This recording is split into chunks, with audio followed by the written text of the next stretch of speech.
Temur yoki Sohibqiron Amir Temur 14-asrdagi Temuriylar imperiyasi asoschisi edi. U fathchi, yengilmas sarkarda va tarixdagi eng buyuk harbiy strateglardan biri edi. Shuning uchun ham uni shaxmatni yaxshi ko'rganligiga hech qanday shubha yo'q.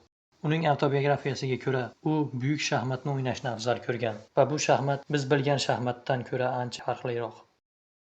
Buyuk shaxmat biz bilgan shaxmatning kengroq versiyasi bo'lib, Temurning unga bo'lgan muhabbati tufayli u Amir Temur shaxmati yoki Shatranj al-Kabir deb nomlangan. Amir Temur shaxmati 10 ga 11 katakli doskada o'ynaladi va doskada qo'shimcha 2 ta Citadel deb nomlanuvchi kataklar mavjud. Shunday qilib, odatiy 64 katakdan iborat shaxmatga qaraganda, Temurning shaxmatida 112 ta katak mavjud. Kelinglar donalar, joylashuv usullari va qoidalarini ko'rib chiqaylik. Qirol yoki shoh xuddi odatdagi shaxmatdagidek istalgan bir katak masofaga yuradi. Maslahatchi yoki fers diagonaliga bir katak harakatlanadi. Hokim yoki vazir istalgan bir katakka gorizontal yoki vertikal yuradi. Jirafa yoki zurafa bir katak diagonalga va keyin eng kamida 3 katak gorizontal yoki vertikalga harakatlanadi va u yo'lidagi donalar ustidan oshib o'ta olmaydi. Tuya yoki shutur xuddi odatiy shaxmatdagidek L harfi hosil qilib yuradi, lekin 2 ga 1 katak emas, 3 ga 1 katak hajmda. U yo'lidagi har qanday dona ustidan oshib o'ta oladi.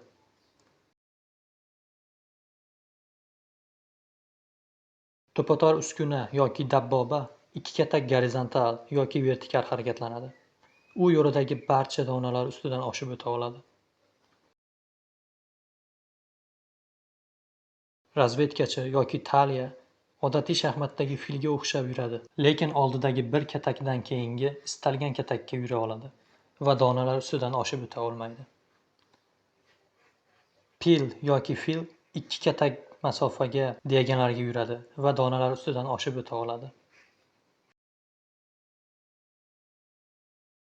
Shahzoda va tasodifiy qirol istalgan yo'nalishda bir katak masofaga yuradi, xuddi odatiy shoh kabi. Ruh va sipoh donalari odatiy shaxmatdagidek yuradi. Piyodalar ham odatiy shaxmatdagidek yuradi, lekin dastlabki 2 katakka sakray olishmaydi. Hamda en passant, ya'ni yonboshlatib olish mumkin emas. Shuningdek, doskadagi har bir donaning o'zini piyodasi bor.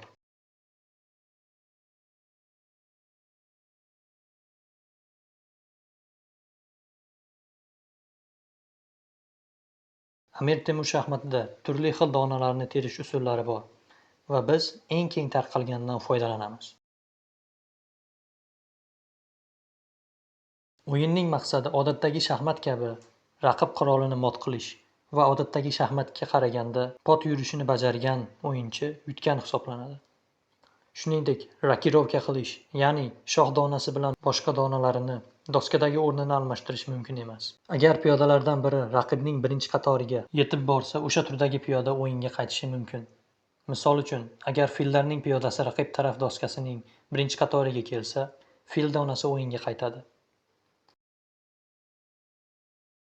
Biroq qirolning piyodasi birinchi qatorga kelganda, u shahzodaga aylanadi. Shahzoda qirol deb hisoblanishi mumkin. O'yinda yutish uchun faqatgina bitta qirollik donasi bo'lishi kerak. Agar bir vaqtning o'zida ham qirol, ham shahzoda donasi mavjud bo'lsa, o'yinda ikkita shoh bor deb hisoblash mumkin. Bunday holatda yutish uchun ulardan biri odatiy toshlardek olib tashlanishi kerak. Keyingina shoh yoki shohmat bajarilishi mumkin. Agar piyodalarning piyodasi raqibning birinchi qatoriga kelsa, u harakatlanishdan to'xtaydi va raqib donalari uni ololmaydi. Agar shunday vaziyat paydo bo'lsa, ya'ni doskada bir dona bo'sh katak mavjud bo'lib, o'sha katakning diagonal kataklarining ikkalasida ham dushman donasi bo'lsa, yoki doskada hech qayerga yurish qila olmaydigan dushman donasi bo'lsa, piyodalar piyodasi o'sha katakka yuradi.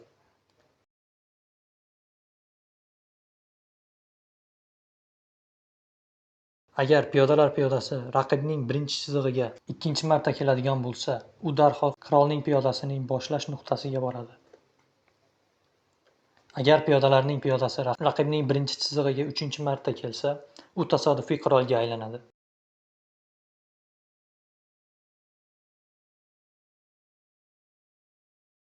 Doskada Citadel deb nomlanuvchi ikkita qo'shimcha kataklar mavjud. Agar qirol donasi raqibning sitadeliga kirsa, o'yin durang hisoblanadi. O'zining sitadeliga kira oladigan yagona dona bor, ya'ni tasodifiy qirol. Agar tasodifiy qirol o'zining sitadeliga kirsa, u raqib taraf qirolini sitadeliga kirishidan to'sib turadi. Shunday qilib, raqibning durang e'lon qilishiga yo'l qo'ymaydi.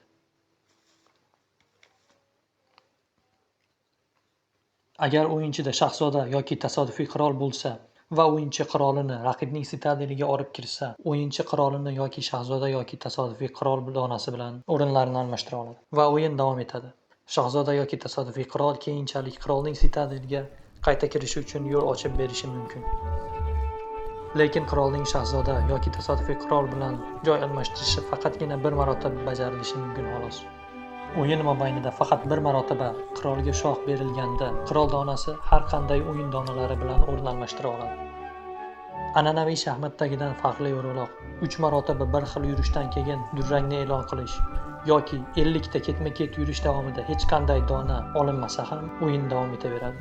Shunday qilib, Amir Temur shaxmati anchagina murakkabroq va o'ynash uchun qiyinroq hisoblanadi.